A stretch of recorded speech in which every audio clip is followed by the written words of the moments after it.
Here it comes. Oh. Here it comes. It's getting crazy. Oh no. Which one is the tongue? This is the tongue. Uh-huh. This is the shrimp. This is the Chori-Queso, which is like a melted cheese with a little bit chorizo. This is al pastor, roasted pork with some pineapple. I'm gonna be talking while he eating. Okay. This ain't working out right. This is tongue. Cow tongue. Watch me do this.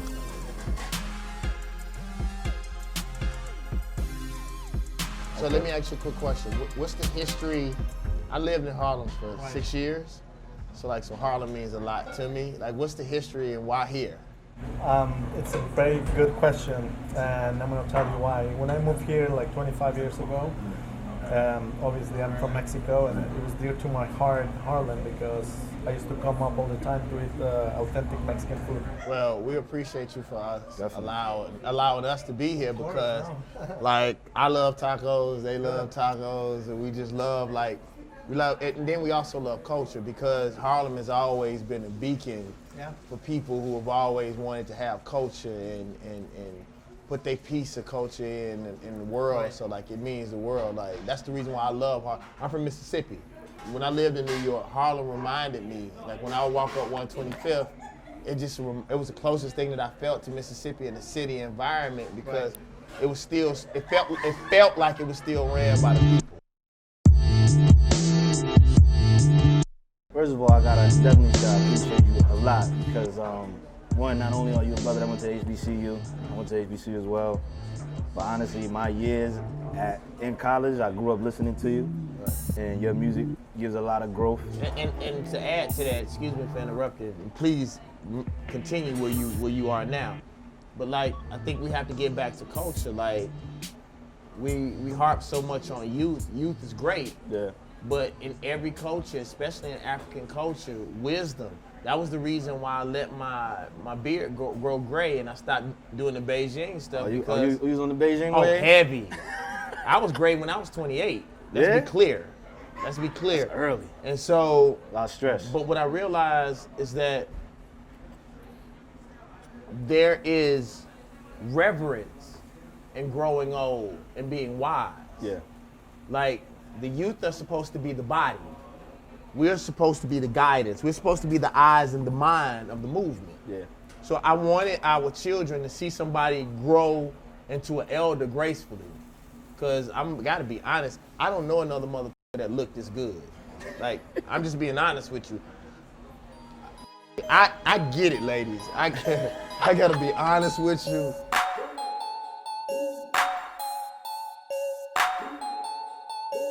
But can I say something on the sidebar? What's up? It's awesome. La Chula. You win. La Chula. We sitting here attempting to eat these tacos. We got the burrito slamming, right? Man, that's awesome. I got it. Definitely. I'm actually embarrassed to eat the second one, bro. I'm over here falling out my mouth, bro. I'm gonna tell you right now, La Chula, I'm giving y'all a 10 out of 10 because right now I'm eating very good. Man, I'm giving y'all an extra hour in the bed, bro. I'm gonna be asleep.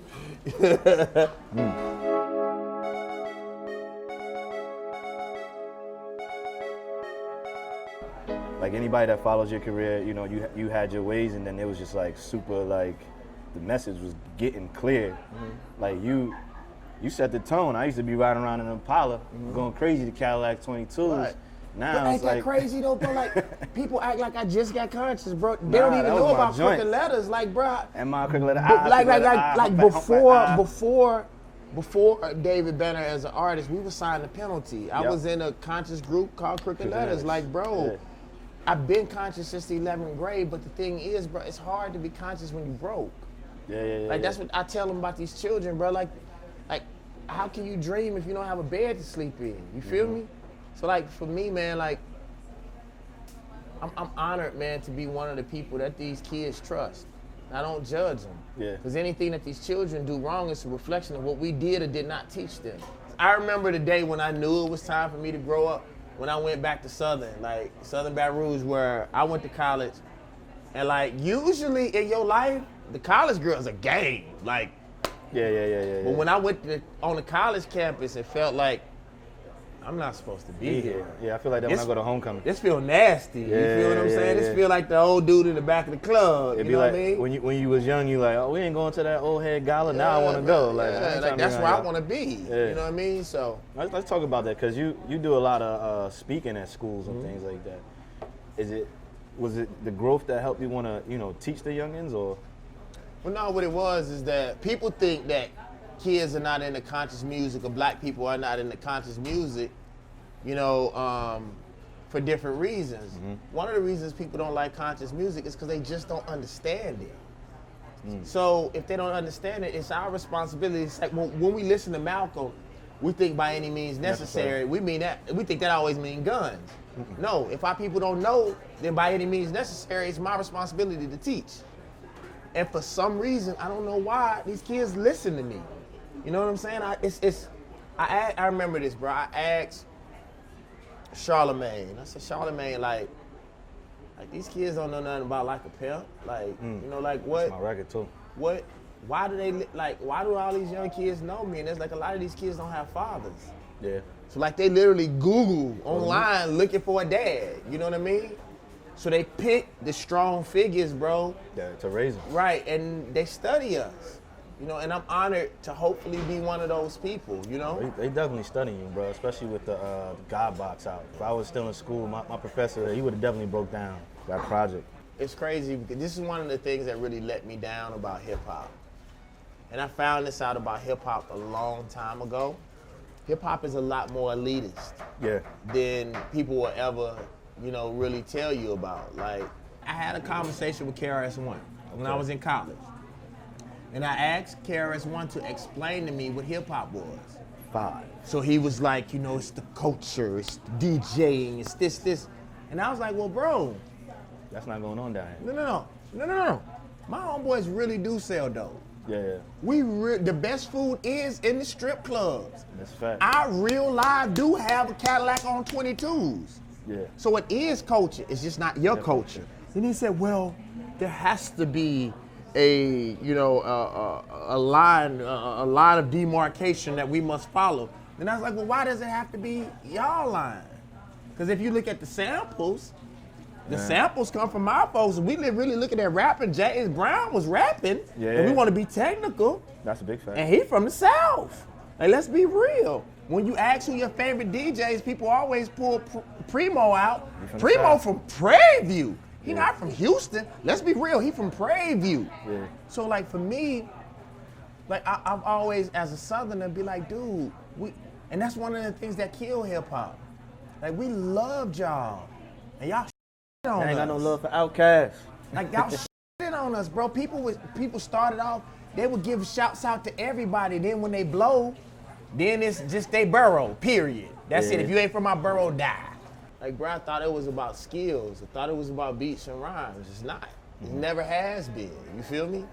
So, like, for me, man, like, I just realized if you dope, that's what you're supposed to be. Whether you in a room by yourself and nobody's listening. If you're dope, you're supposed to be dope all the time. Yeah. Isn't it amazing, especially when you're in an era where people want to be so-called woke or conscious? Oh yeah, that word is crazy. They define you by how well you navigate yourself through white supremacy, not how well you fight it. The so-called smart elitist hip hoppers, they never came back and building. They never came back and, talk. They made people feel bad for not being as smart as them when you were supposed to teach us. So since you didn't teach us, we created our own culture. And now our culture is more popping than yours. You can't make no money. Big fact. So before you say anything about my music, get your money up. You broke, period. So why should these kids listen to you? Like, as a Southerner, I actually agree with the kids. Yeah. We stopped teaching them about culture.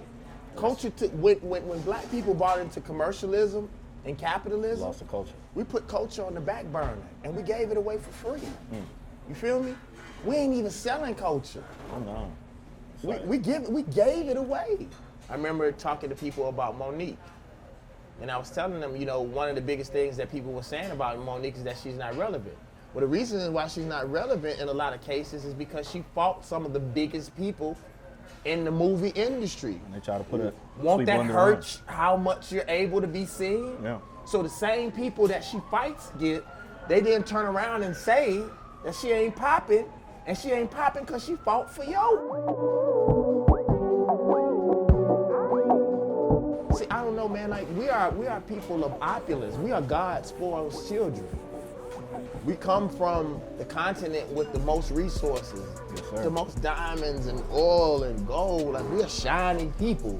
We were here you know, Mansa Musa, I mean, bankrupt, you know, countries just for being present. They working on a movie for that. You know, which is crazy. I don't know how they could work on a movie with Mansa Musa without me being in it. Hey, listen. Don't I look Mansa Musa-ish, if that's a word?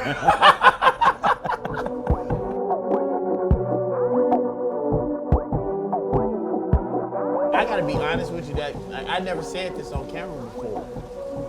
My Uzi, bro, is one of my, like to me, when I made that song, I thought that was my hip hop thesis. Yeah. Like when me and him did that, I was like, what else do y'all want? It was glowing. Like, bro, I actually got, it's not a sample, I got a symphony orchestra on there for real. The dude that scored The Passion of the Christ, Iron Man 1, 2, and 3, ain't no samples on the God box. That's what people don't understand. This is all original music played by artists, bro. I know I have one of the best rap albums ever. And that's not ego. I'm not beating my chest like, I'm a student of hip hop. All the shit that they said that hip hop was built on. I built this album, and that's why it's so painful sometimes to hear all these motherfuckers who criticize where hip hop is today. You got it. I remember talking to Joe Budden. I was like, dog. That's my cousin. I was like, Joe, like, bro, we came out the same year, homie. I talked to him at Puff Party. Like, bro, you criticize, bro, it's here. Yeah. And he was the one that told me, he was like, Banner, you right, bro. He was like, Charlemagne told me 2 times. He's like, bro, Charlemagne told me this may be one of the best albums ever, bro. He said, I just hadn't listened. And I was like, dog, like, if we gonna criticize people as hard as we criticize people, we gotta also show these kids, all right, what does it really look like when it's done the right way? I know you indie, so it took a lot to make that happen, or? Well, what happened is that I spent over $100,000 producing an album, period. Of you? Huh? Your bread. Yeah. No investors. I done spent more than most rappers get in 2, 3, 4, 5 years on this one album. And it's up to the people to make sure that they make the right decision. If not, I can't just throw money down the well, you know, although I know what I have. But it's up to us. And that social media allows us to paint a picture of ourselves. We don't have to worry about whether the news cameras are going to paint the proper picture. Yeah, we can jump on, right. We can jump on social media and tell our story immediately, even before they can, you know, create a news feed. You know what I'm saying? The post that I did on Donald Trump got 5 million views in like 12 days, bro. The everyday average person is not willing to do nothing. They all want the leaders to do something. The revolution starts from the ground up.